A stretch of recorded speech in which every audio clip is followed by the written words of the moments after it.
qu'il passe non pas en vedette américaine, très rapidement, mais avec une véritable intervention.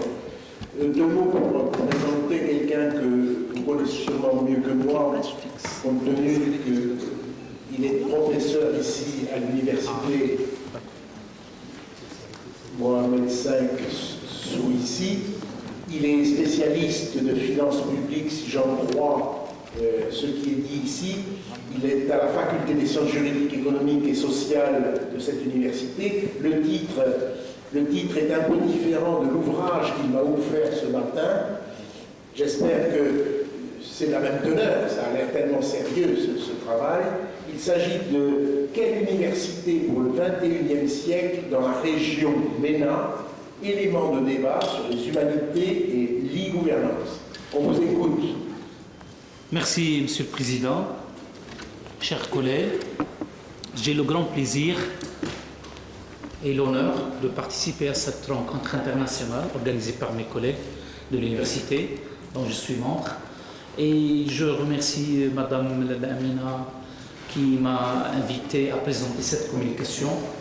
Et Mesdames et Messieurs, le titre qu'on l'a mentionné, Monsieur le Président, c'est « Quelle université pour le XXIe siècle ?»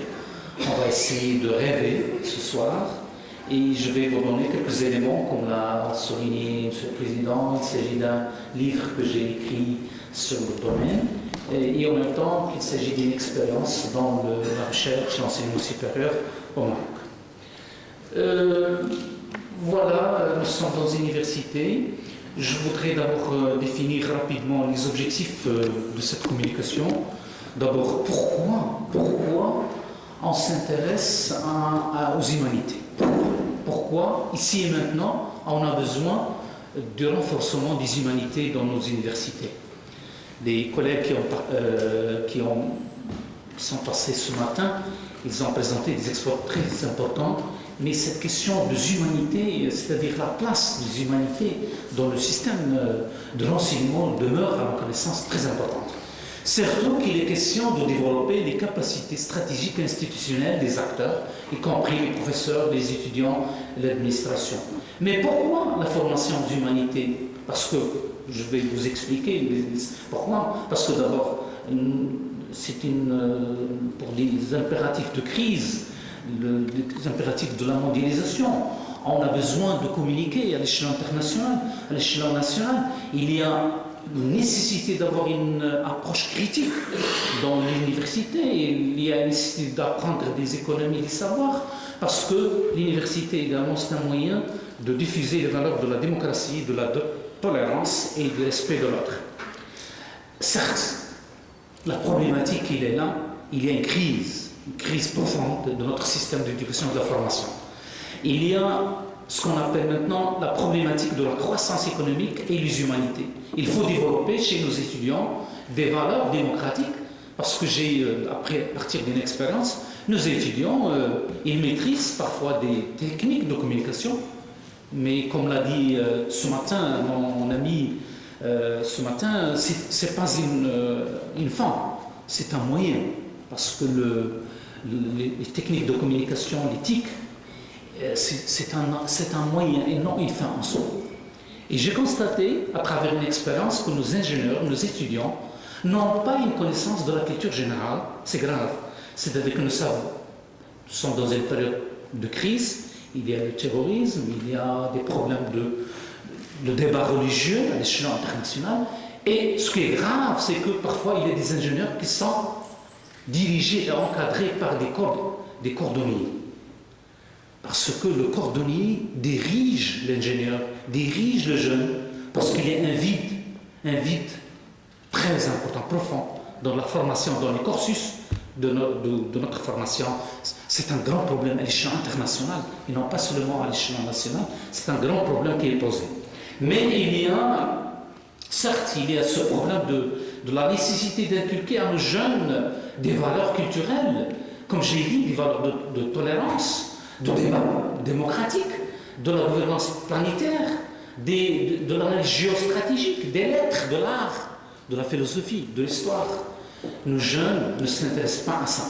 Et ce qui fait un fossé entre ce qu'on est en train de dire, c'est-à-dire les gouvernances, les gouvernances et les humanités. C'est pour cela que je propose dans cette communication d'encourager nos étudiants à lire, à écrire, à s'ouvrir sur les sciences sociales, sur les sciences, les humanités. Pourquoi pas ne pas étudier des cours sur l'histoire des religions, l'histoire des religions, parce que maintenant il est question de la tolérance entre les religions. Mesdames et messieurs, nous sommes dans une université et il s'agit de définir les hypothèses de travail. Il s'agit de voir est-ce que vraiment on a une vision d'avenir. Est-ce que vraiment l'organisation et la formation circulent? Est-ce qu'on a des compétences nécessaires? Est-ce qu'on innove, hein? Et enfin, est-ce qu'on évalue les risques auxquels sortent le système de formation et de recherche? Ma communication traite 3 éléments. Il y a d'abord les concepts, que je l'appelle les concepts de crise, c'est-à-dire le concept de gouvernement, le concept de gouvernance, et le concept de l'e-gouvernance également, c'est un concept que je considère un concept de crise. Deuxième élément, il faut savoir quels sont les enjeux et les contraintes de l'université du XXIe siècle. Et enfin, je vais vous proposer, je vais valider avec vous quelques idées que j'ai essayé d'écrire dans cet ouvrage, et en même temps j'ai développé il y a 2 ans, sur les perspectives, les pistes, j'ai appelé les pistes de progrès. Mais d'abord, il faut définir ce que j'entends par ces concepts, parce que comme l'a dit un auteur, sans accord sémantique, il est difficile de parler, de communiquer entre nous. Voilà, mesdames et messieurs, je voudrais, peut-être les collègues, les intervenants de ce matin, n'ont pas défini ce qu'on entend par gouvernance et e-gouvernance et quels sont les rapports. Je commence par le gouvernement.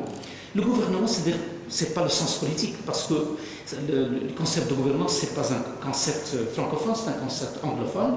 Et lorsque je parle de gouvernement, de l'entreprise, du gouvernement de l'État, c'est-à-dire qu'on traite les choses en raison en termes d'affaires publiques ou d'affaires privées. Il y a une certaine séparation entre affaires publiques et affaires privées. Par contre, dans la gouvernance, ce qu'on appelle les affaires humaines, les affaires sociétales, c'est plus, on n'a pas le droit de séparer privé et public, c'est un tout.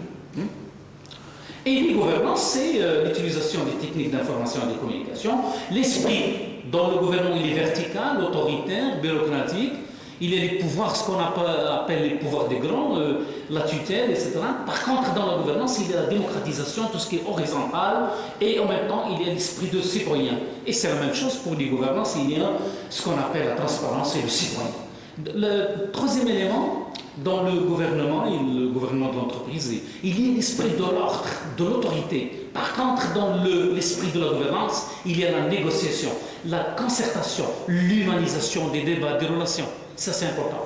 Et enfin, plutôt pour les gouvernances, il y a l'interaction entre les acteurs. Ça, c'est important. Et enfin, je termine par la distinction entre les 3 éléments, gouvernement, gouvernance et gouvernance.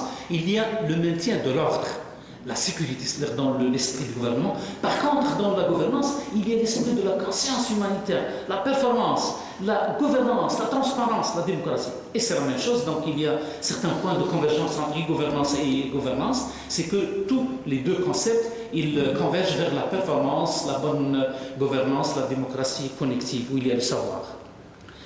Et les gouvernances universitaires, donc les collègues l'ont déjà développé, c'est l'application des techniques d'information et de communication, ce qu'on appelle G2 Citizen, ou c'est-à-dire la gouvernance, c'est-à-dire qu'il y a l'interaction entre les acteurs à tous les niveaux. Je voudrais également expliquer aux étudiants, aux honorables assistants, que lorsque je parle de la connaissance, il y a une relation dialectique entre l'enseignement et l'éducation, ou bien l'enseignement et la recherche. C'est difficile d'assurer une certaine rupture entre les deux.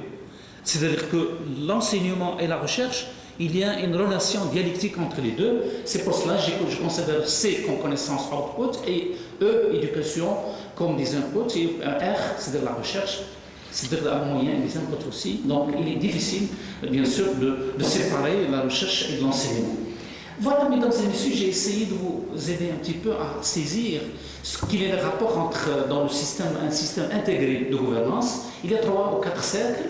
Il y a la gouvernance de la formation, la gouvernance de la recherche, la gouvernance administrative, l'éthique et les symboles. Et vous l'avez remarqué, une gouvernance financière, il est carrefour, c'est-à-dire que lorsqu'on parle de la gouvernance universitaire, il faut avoir à l'esprit la formation, la recherche, la gestion, les techniques d'information, il est un tout. C'est-à-dire qu'il y a une vision, il faut avoir cette vision intégrée des choses. Pourquoi toujours dans la région MENA? Parce que dans la région MENA, et je précise pour les étudiants au Moyen-Orient et l'Afrique du Nord, c'est-à-dire qu'il y a une crise mondiale du système d'éducation, du système productif. Il y a le printemps arabe, la problématique de l'instabilité de notre région, des mouvements islamiques au pouvoir, islamiques modérés au pouvoir maintenant, d'où l'importance pour nos jeunes de comprendre le discours islamique, de maîtriser bien sûr les enjeux, les perspectives, etc. Et surtout d'avoir ce qu'on appelle les standards des systèmes de l'éducation et de la formation du champ international, les recherches et développement, l'internationalisation et de l'accueil des étudiants. En 2015, on aura 200 millions d'étudiants. D'où l'importance, 200 millions, c'est une population mondiale importante. 2015, c'est dans quelques mois. Donc c'est dans 2 ans, moins de 2 ans. On aura 200 millions, c'est important. C'est-à-dire la communauté des étudiants est très, très importante. D'où la nécessité d'avoir bien sûr une communauté des étudiants bien formés, ouverts sur les sciences humaines, qui maîtrisent le débat international, la géopolitique, etc. D'où l'importance de prévoir des cours, des cursus pour ces ingénieurs, ces étudiants, nos enfants, des cours à la hauteur et en même temps de la qualité de l'information. Et il ne faut pas négliger ça c'est important, comme l'a dit notre collègue de Vries, et ce qu'on appelle dans les pays arabes, on néglige cette dimension humaine, malheureusement, et il faut ce qu'on appelle la théorie de la négligence, c'est-à-dire qu'on néglige cet aspect qui est très important pour notre formation. Dans le monde arabe, parce que je m'intéresse à la région MENA, il y a un ensemble de rapports qui ont fait développer cette dimension. Les rapports des Nations Unies, les PNUD, l'UNESCO, et surtout le dernier rapport de National Intelligence Council, la CA. Il vient de publier les perspectives du monde en 2030. Donc c'est pas loin, 2030, dans 17 ans. Et c'est-à-dire 2030, ils ont remarqué, je voudrais vous donner les idées essentielles qui étaient développées dernièrement par le rapport des Nations Unies, des États-Unis, c'est-à-dire qu'il y aura, si vous voulez, des instabilités dans notre région. C'est-à-dire que notre région demeure toujours instable et l'Afrique ne va pas être un acteur important à l'horizon de 2030. Et voilà, donc je ne voudrais pas développer c'est-à-dire qu'il y a maintenant quelques prévisions pour développer la classe moyenne, et la démographie va être développée, il y a des problèmes pour l'eau, les conflits dans notre région seront des conflits sur l'eau, l'alimentation et l'énergie. Puis il y a également des enjeux, c'est-à-dire ce qu'on appelle les crises économiques, les problèmes de guerre, les fossés qui vont être entre les pays développés et les pays en voie de développement. Notre région arabe, il n'y a pas de pays émergents, il faut le dire. C'est-à-dire que maintenant, dans la région arabe, dans la région Maghreb et MENA, il n'y a pas de pays émergents jusqu'à ce jour. Le classement jusqu'à ce jour, les BRICS, Brésil, Russie, Inde, Chine, il y a l'Afrique du Sud, mais aucun pays arabe ne figure dans ce classement international des BRICS, il faut le dire. Il y a un ensemble de modèles. Il y a le modèle européen, LMD, le modèle britannique de formation, le modèle américain et le modèle asiatique. J'étais très influencé par le modèle asiatique de Tagore, qui a fait une initiative, une école des humanités propre à Tagore, le philosophe Tagore, et c'était une initiative privée. Il a développé de l'histoire, de l'art, littérature, etc., dans le cadre d'une vision humaniste internationale au début du siècle dernier. La décision, comme l'a écrit Achille, la décision ne peut être saisie par un modèle unique et universel. La vie est heureusement plus riche que tous les modèles. Donc il n'y a pas un modèle unique. Chaque État, chaque région est appelée à développer son modèle. C'est la fin des modèles. Il y a énormément de challenges dans les pays musulmans, arabes. Nous sommes en 2015 365 millions. Et on était 331 millions. d'où une augmentation très importante. Une population de 30% moins de 15 ans. On aura besoin de 100 millions d'emplois en 2020. Et, comme je l'ai dit, aucun pays n'est émergent. Ce qui veut dire qu'on a besoin de développer la production, les investissements, etc., pour lutter contre la pauvreté, l'instabilité et le chômage. Voilà, le monde, le MENA, il est connu, les pays, donc la région, il est connu. Donc, je ne vais pas la développer, vous le connaissez, j'ai donné quelques chiffres. Mais ce qui prime dans cette région, c'est qu'il y a manque de stratégie de recherche, développement et innovation. Dans notre région, il n'y a pas une stratégie claire de recherche et développement. Il n'y a pas de coordination. Il y a surtout le diaspora, c'est-à-dire des chercheurs arabes qui vivent à l'étranger, qui ne vivent pas dans la région MENA. Et le sommet des chefs d'État de la Ligue arabe, ils ont recommandé que la mobilité des chercheurs et de développer la collaboration avec la communauté arabe dans le diaspora. Il y a quelques initiatives. C'est ma deuxième partie, mesdames et messieurs. Je vais traiter rapidement les contraintes de l'université dans la région MENA. Il y a surtout les contraintes. La première contrainte, c'est la contrainte culturelle. Notre région n'est pas une région de codification des savoirs. Il faut le dire. C'était un Africain, M. Ba, le Malien Ba, a dit lorsqu'un Africain est mort, c'est toute une librairie qui brûle. C'est-à-dire qu'on n'a pas l'esprit de codification des savoirs. On ne codifie pas. Et il y a énormément, un savoir énorme dans l'agriculture, l'industrie, les services, les banques, n'a jamais été codifié. C'est-à-dire qu'on a une expérience dans l'irrigation, dans l'artisanat, mais il n'est pas codifié. Et c'est pour cela, M. Ba, il a raison lorsqu'il a dit lorsqu'un Africain est mort, c'est toute une librairie qui brûle. C'est-à-dire que la société arabe, c'est une société orale. Il n'est pas codifié, il n'est pas écrit. Il est informel, plus que formel. C'est pour cela que je considère que cette contrainte culturelle et mentale, d'où l'importance de la codification de notre savoir, de notre expérience. Et deuxième contrainte, c'est la contrainte afférente à l'économie des savoirs et de l'innovation. Comme j'ai dit, il y a un déficit important au niveau de la transdisciplinarité. Moi, j'ai examiné les programmes, il y a moins d'histoire, moins d'art, moins de sociologie, moins de littérature. Nos cours de gestion, d'économie, de droit ne contiennent pas de cours sur les humanités. C'est pour cela que je considère qu'il y a un risque important. Parce que c'est l'humanité, c'est la sociologie qui fait, bien sûr, de l'imagination chez nos étudiants, chez nous également. Pas de sociologie, donc il est difficile de rêver, d'avoir une vision, etc. La troisième contrainte, c'est la contrainte sociologique. Il y a maintenant une contrainte, c'est que le savoir n'est pas bien apprécié dans nos sociétés. Le rapport du PNUD de 2003 a démontré qu'il y a moins de traduction, moins de production, moins de publication. Nos professeurs ne publient pas. 55% des professeurs, comme l'a dit M. Chakaoui, 55% de nos professeurs n'ont jamais écrit une ligne dans toute leur vie. C'est grave. C'est-à-dire qu'on a maintenant, bien sûr, un déficit au niveau de la production scientifique. Il y a également une contrainte afférente à la gouvernance globale, au niveau du pilotage, au niveau de la planification, de l'organisation, de l'évaluation, et surtout au niveau des contraintes de la communication. Tout est communication. Bien sûr, droit de communication tue la communication. Et il y a une comparaison. J'ai essayé de vous apporter quelques chiffres sur la recherche. On a 3,5% des PIB au Finlande, France 2,08%, la Tunisie 1,25%. Il y a une moyenne, c'est 2,3%. Israël 4,5% des PIB consacrés à la recherche scientifique. Et le Maroc a 0,8%, c'est-à-dire qu'on n'a pas atteint le 1% prévu en 2000. Il y a un déficit énorme au niveau de la recherche scientifique. C'est-à-dire que 0,80% contient 0,68% financé par l'entreprise et 0,12% financé par l'État.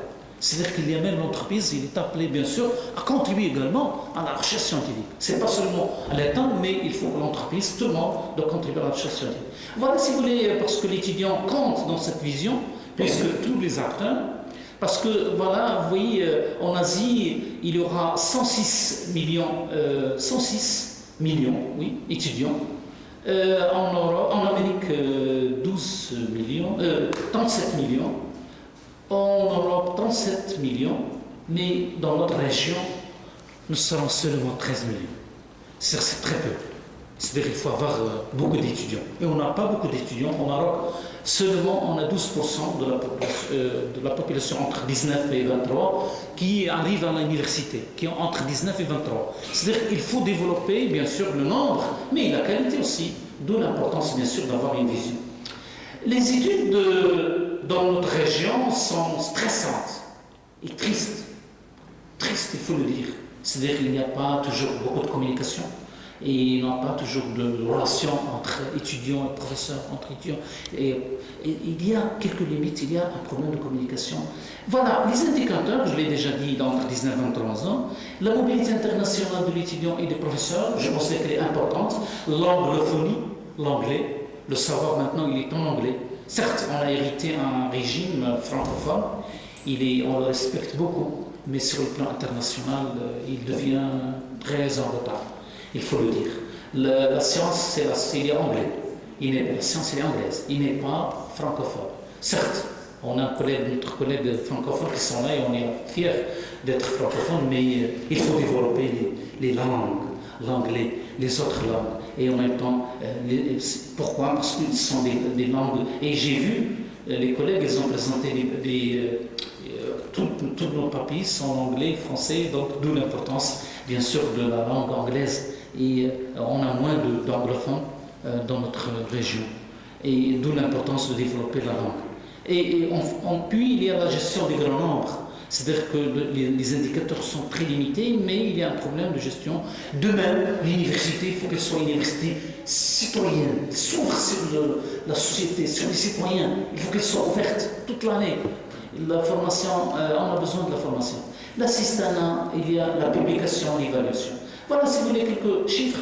C'est-à-dire que nos étudiants préfèrent aller au Royaume-Uni. Donc, le Royaume-Uni attire 70% des étudiants. Les États-Unis attirent 31%. La France, 12% des étudiants internationaux. C'est-à-dire 30% des étudiants du monde, 31 sont aux États-Unis. Et le deuxième pays, c'est le Royaume-Uni. Et la France, la francophonie, n'attire pas beaucoup d'étudiants. Parce que la francophonie, c'est pas une science, la francophonie n'est pas une science de recherche, et la majorité des étudiants sont francophones. Et j'ai fait une petite comparaison dans l'Union européenne. J'ai trouvé que l'Union européenne, il y a maintenant 52% de la population européenne, il est anglophone. C'est-à-dire que même l'Europe, si vous voulez, il a un problème au niveau de l'anglophonie. Et la même chose pour l'Italie, qui utilise également l'italienne, le Japon, il est anglophone, l'Australie, il est anglophone, la Russie, même, il utilise le russe, mais généralement, ils sont en anglais. C'est-à-dire, si on fait la sommation, 31 des États-Unis plus 17% du Royaume-Uni, on trouve que la majorité des étudiants du monde sont anglophones. Donc, vous voyez, d'où l'importance de l'anglophonie dans notre formation. Et en plus des autres langues vivantes, que c'est une culture pour notre pays et pour les autres pays francophones. Là, voilà les partitions. Il y a bien sûr un déficit au niveau des taux de la recherche scientifique. Il y a parfois de la déperdition. On perd beaucoup il y a de la déperdition des ressources et du temps. C'est-à-dire que le temps est sacré dans toutes les religions, mais on perd beaucoup de temps pour, bien sûr, avoir une vision cohérente, pour réformer rapidement, pour que les choses avancent. Voilà, donc il y a énormément de modèles pour traiter cette situation. Il y a le modèle SWOT qui consiste à examiner les contraintes, les forces, les faiblesses. Il y a également le modèle de COSO 1, COSO 2 qui examine les problèmes de contrôle interne. Il y a les risques, énormément de risques pour gérer ce système des humanités et de la gouvernance, de management, d'organisation, de l'information, de la langue, risque de contrôle interne, les risques pédagogiques, la déperdition, l'humanisme, le stress, la motivation, les risques relatifs à la recherche scientifique, l'édition, le soutien au livre, à la publication. On publie moins dans notre région. On publie moins. Et la publication, c'est un indicateur pour investir. Dans un pays qui ne publie pas, il aura moins d'investisseurs. Parce que c'est un indicateur de l'économie de savoir. Et j'ai constaté dans les pays arabes que dans la région MENA, qu'il y a moins de publications, moins d'éditions, comme je l'ai dit. Pourquoi? Parce qu'il y a une étude qui a été faite dernièrement qui montre que l'entreprise de l'édition et de la presse, il n'est pas rentable et il n'y a pas de demande de ce livre, à tel point que les livres, il y a des risques culturels, des risques de prestige, les soutenances de thèse, par exemple. On a moins de prestige dans les thèses. Une thèse, les soutenances passent sans lui donner l'importance nécessaire. Il y a un manque de médiateurs dans les universités arabo-arabes, c'est-à-dire que les universités vont avoir des médiateurs pour résoudre les conflits. Je termine rapidement. Il y a un plan d'action du secteur 2013-2016 qui était présenté par le gouvernement, où il y a l'amélioration de l'employabilité, la gouvernance, le système de la recherche scientifique, le renforcement du développement des services sociaux au profit des étudiants, ça c'est important, l'arsenal juridique, etc. Et je termine, Monsieur le Président, par les pistes de progrès. C'est mon dernier slide. Je propose le développement des capacités stratégiques des acteurs. Il faut qu'on développe les capacités pédagogiques, les acteurs universitaires dans la région MENA. Deuxième piste, c'est de concrétiser un nouveau paradigme, une approche critique.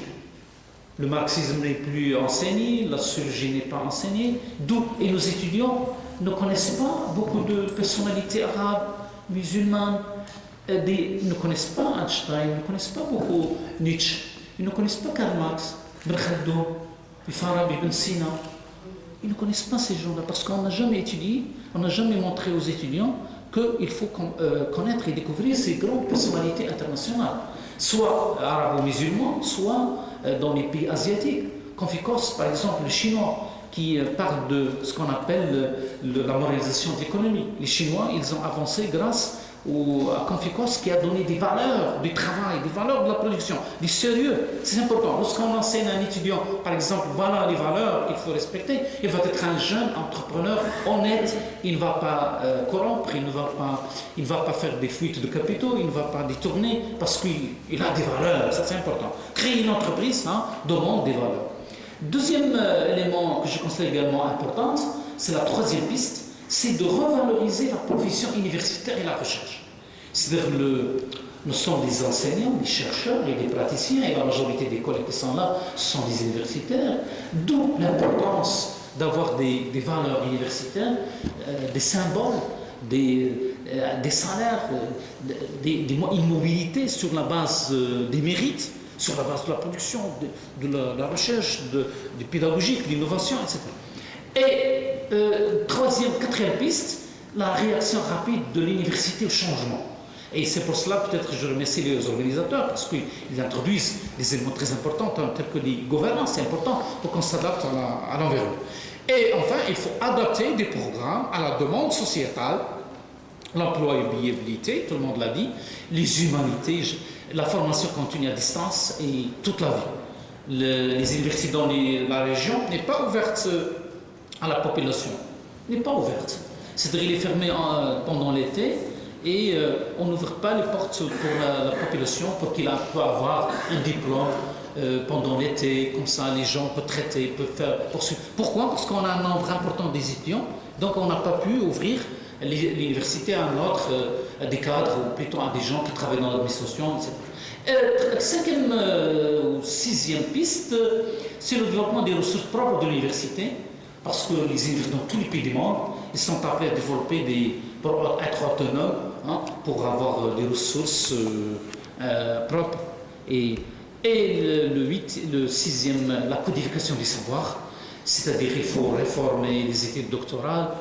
On a constaté que les meilleurs étudiants quittent l'université pour travailler. Les administrations et les entreprises prennent nos meilleurs étudiants. Et les étudiants moyens sont eux qui sont inscrits à l'université. C'est-à-dire les étudiants qui préparent leur doctorat sont des étudiants moyens.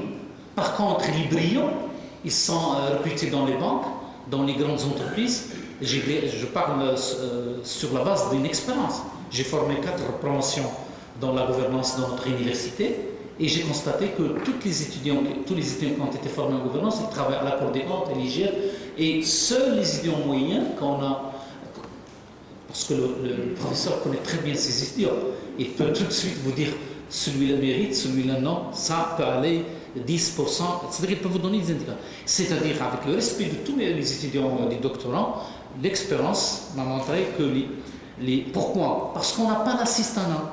Le modèle français, je parle sous le contrôle de M. le Président, auparavant, et c'est le même problème, même en France, il y a en Europe, c'est-à-dire que les étudiants travaillent et moins d'étudiants qui s'intéressent à l'université. L'université demande beaucoup de sacrifices. Pour avoir un titre d'un docteur, il faut travailler travailler beaucoup d'années, et l'étudiant fait son calcul. Il va dire, je vais travailler 10 ans d'études, après le baccalauréat, qu'est-ce que je vais gagner?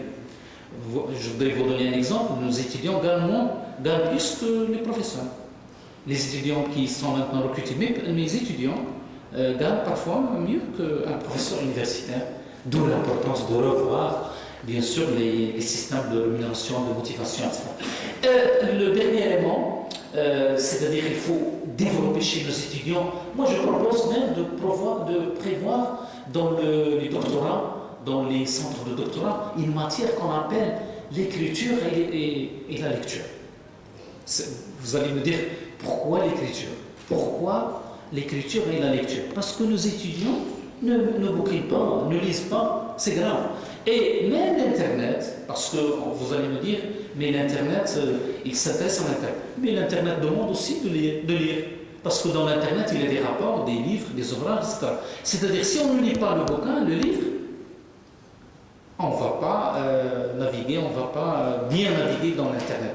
Et je termine, Monsieur le Président, il faut bien sûr avoir la spécialisation et l'innovation, une gouvernance financière et budgétaire, il est très important, université démocratique, mettre en place des structures fiables de communication, de stratégie de médiation et une mobilité internationale des étudiants et des professeurs. Pourquoi? Parce que l'étudiant doit avoir des stages à l'étranger et même le professeur. Nous ne devons pas, nous les professeurs, rester 30 ans comme professeurs. Nous devons changer de carrière. Pourquoi ne pas avoir des détachements 5 ans, 10 ans, 8 ans et revenir à l'université? Comme ça, l'étudiant va se trouver avec un professeur qui a de l'expérience et non. Et pour ne pas dire et répéter avec mal armé, hélas, j'ai lu tous les livres, la chair est triste. Merci, Monsieur le Président.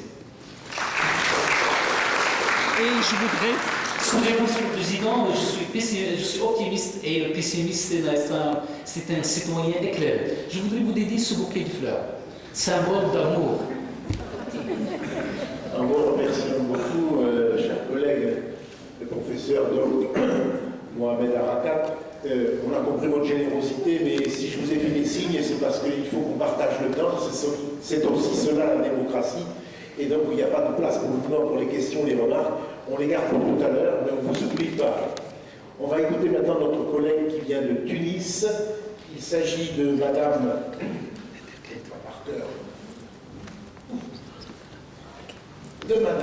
Amani Bajoubi Cherat, qui est conseillère à l'université.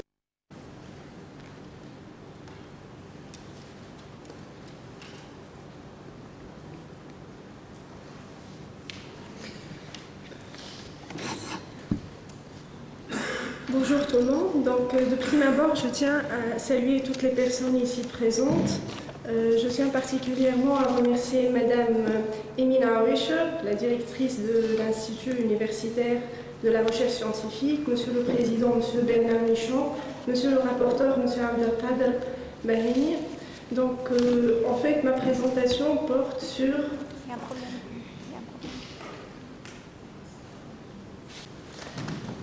En fait, ma présentation porte sur le e-learning dans les universités tunisiennes, analyse du jeu des acteurs.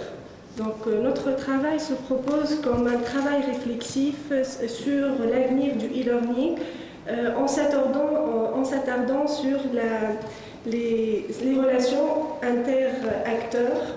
Donc, notre plan va s'articuler autour, à partir de l'introduction, on va survoler l'émergence du e-learning en Tunisie. pour aborder ensuite et décortiquer la méthodologie du jeu des acteurs appliquée au cas du e-learning dans les universités tunisiennes, afin d'en dégager les acteurs faiseurs d'avenir et les objectifs clés. Donc, comme vous le connaissez, avec l'économie du savoir et le développement spectaculaire de l'informatique et le multimédia, le e-learning universitaire s'ouvre à plusieurs futurs, d'où on parle des futuribles. Donc, pour explorer ce futur-là, on s'est référé à la méthodologie du jeu des acteurs pour dégager les acteurs faiseurs d'avenir. Donc, en explorant les futurs du e-learning en Tunisie, il s'avère que ce projet, comme tout projet nouveau, ambitieux, se heurte à des obstacles. À cet effet, il est question de se demander sur les raisons. S'agit-il d'une résistance, d'une opposition ou d'un manque d'engagement et de détermination pour ce projet de la part de quelques acteurs? Donc, il est question de se demander comment les choses vont-elles évoluer dans le futur et quel serait le degré de réalisation de ces objectifs. On va se référer, de prime abord, on va se référer à la définition large qu'a connue le e-learning, qui est celle de la Commission européenne. Donc, on va parler de l'e-learning universitaire en tant qu'utilisation de nouvelles technologies multimédia et d'Internet pour améliorer la qualité de l'apprentissage en facilitant d'une part l'accès à des ressources et des services, d'autre part les échanges et la collaboration à distance. Donc, on va survoler le cadre général du e-learning en Tunisie. Donc, le cadre global et la conjoncture est propice et confortable à l'évolution du e-learning. En effet, on assiste à une valorisation des ressources immatérielles avec la société du savoir. Donc, on mise beaucoup sur le capital humain. Le développement d'éthique au niveau de l'enseignement supérieur, dans tous les processus allant de l'appropriation des connaissances jusqu'à sa diffusion. Par ailleurs, on assiste à un nouveau schéma de croissance. Donc, l'enseignement supérieur en Tunisie, on assiste à un effort soutenu à l'intégration et à la maîtrise des TIS. La forme la plus institutionnelle qui incarne le e-learning en Tunisie est bien évidemment l'Université virtuelle de Tunis. En effet, il s'agit d'un dispositif institutionnel en perpétuelle et dynamique, en perpétuelle évolution. Donc, comme tout projet nouveau, on s'est demandé sur l'avenir du e-learning. Tout changement ne peut être fait qu'à partir des acteurs qui gravitent autour du système. Donc, il était la question d'analyser le jeu des acteurs qui gravitent autour du système du e-learning en Tunisie. Donc, le système dépend de l'attitude des acteurs. L'analyse du jeu des acteurs constitue l'une des étapes cruciales de la prospective, dans le sens où on va explorer l'avenir de ce système-là. Donc, on s'est référé à la méthode MACTOR de Michel Godet, en utilisant la technique donc MACTOR, c'est un logiciel développé dans le cadre du laboratoire LIPSOR au CNAM, Conservatoire national des arts et métiers en France. Donc, ce logiciel, il va traiter des informations alimentées en amont pour dégager les rapports et faire les itérations qu'il faut entre les acteurs clés.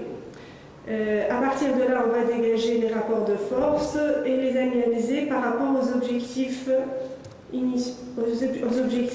Donc, c'est un travail prospectif, une réflexion prospective actionnable stratégiquement. Donc, notre objectif, c'est d'arriver à déterminer les principaux acteurs à mobiliser et les entrepreneurs du changement afin qu'ils s'approprient le futur. Cette analyse est axée autour de 4 étapes. La première étape, c'est l'identification des enjeux et des objectifs associés. La deuxième étape, c'est l'identification des acteurs. La troisième, c'est la hiérarchisation des acteurs. La quatrième, c'est le positionnement des acteurs par rapport aux objectifs. À partir de là, on va dégager, s'il s'agit d'une attitude, on va dégager l'attitude de l'ensemble, assiste-t-on à une adhésion ou à une résistance à ce phénomène relativement nouveau. Donc la première étape, c'est de déterminer les enjeux et les objectifs associés. C'est un travail qui s'est fait dans le cadre d'un atelier d'experts multidisciplinaires. Il s'agissait de fixer les enjeux qui sont...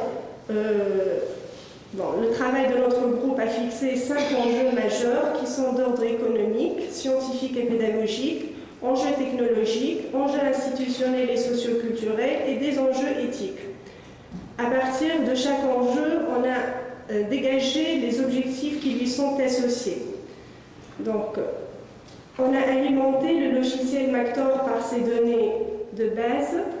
On a fixé par la suite les acteurs clés qui sont au nombre de 8. C'est le ministère de l'Enseignement supérieur, de la Recherche scientifique et l'UVT. Il s'agit là d'une famille d'acteurs parce qu'ils ont les mêmes objectifs, la même stratégie et tout. Le deuxième acteur, c'est les enseignants. Le troisième acteur, c'est les étudiants. Le quatrième, c'est les universités et les établissements universitaires qui en relèvent, les partenaires internationaux, le personnel technique, les opérateurs économiques et les prestataires du service d'appui. À partir de là, on a identifié l'influence directe de chaque acteur sur l'autre, selon des intensités allant de 0 à 4. Ce travail a été toujours fait dans le cadre d'ateliers d'experts multidisciplinaires, préconisé toujours dans cette analyse par le jeu des acteurs. Donc le traitement matriciel fait, il en ressort 4 catégories d'acteurs. Il y a les acteurs dominants. On assiste à 2 pôles d'influence, là, qui sont les prestataires d'appui et les partenaires internationaux, les prestataires d'appui et le ministère de l'Enseignement supérieur et l'UVT. Selon ce classement, il en ressort 4 catégories. Les acteurs dominants, qui sont les prestataires d'appui, les partenaires internationaux et les opérateurs économiques. Les acteurs relais, qui sont le ministère de l'Enseignement supérieur et l'UVT, les enseignants et les universités et les établissements qui en relèvent. Ce sont les acteurs qu'il faut surveiller de près parce qu'ils sont très influents et qu'ils subissent une dépendance non négligée. Il y a le cadran sud-est, c'est celui des étudiants, donc c'est les acteurs dominés, et les opérateurs économiques et les techniciens qui sont les opérateurs autonomes, qui sont les acteurs autonomes, qui ne sont pas très influents et qui subissent une dépendance non négligeable. Donc, en affinant l'étude, il était question de mesurer le rapport de la dépendance et de l'influence. Donc ce rapport-là fait ressortir 3 acteurs clés, qui sont les prestataires de services d'appui, les partenaires internationaux et le ministère de l'Enseignement supérieur et l'université virtuelle. Ces 3 acteurs ont beaucoup de moyens pour faire imposer leurs priorités. Donc, il en ressort que le personnel technique est dépourvu de toute force, notamment les étudiants, ce qui est assez surprenant. Donc, la hiérarchisation des acteurs fait ressortir, comme vous le savez,